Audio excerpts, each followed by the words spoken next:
a small suburb to a thriving community. Glenpool has grown a lot over the past few years, adding a new community center and city hall. But it's what Tommy Carner says is going on inside of the new building that prompted him to run for city council. One of my platforms that I ran on was transparency. Councilor Carner has been out of state for business, so we caught up with him for a phone interview. Carner helped gather signatures almost 2 years ago, petitioning for a state audit.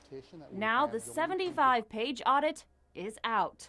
Seemed pretty consistent with what I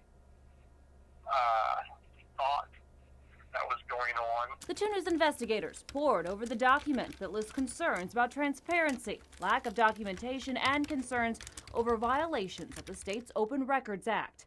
The auditor says in March of 2011, a taxpayer submitted a request to the city asking for email messages from city officials. The city came back and said that request would cost almost $40,000 for the city to look up the data. It cited labor costs to sort through the emails. The auditor cited the state law, which says, in no case shall a fee be charged when the release of records is in the public interest. Carner says that was a big concern for him. The government is able to shut out the citizens, and you get what you have in Russia and China. The government does what they want, and nobody can question them. Then there was the raises the city manager Ed Tinker received. 9 raises in 5 years. And the auditor says the council approved 5 of those. As for the other 4, the auditor says there wasn't any documentation on why the raises were given. Over 5 years, Tinker's salary more than doubled, going to $143,000. There was a lot of eyebrows being raised about the amount of raises, the number of raises, and about how much each raise was. The city manager's salary has since been lowered to $121,000. The audit also found the city could be a little risky, relying on increases in sales tax to fund bond projects.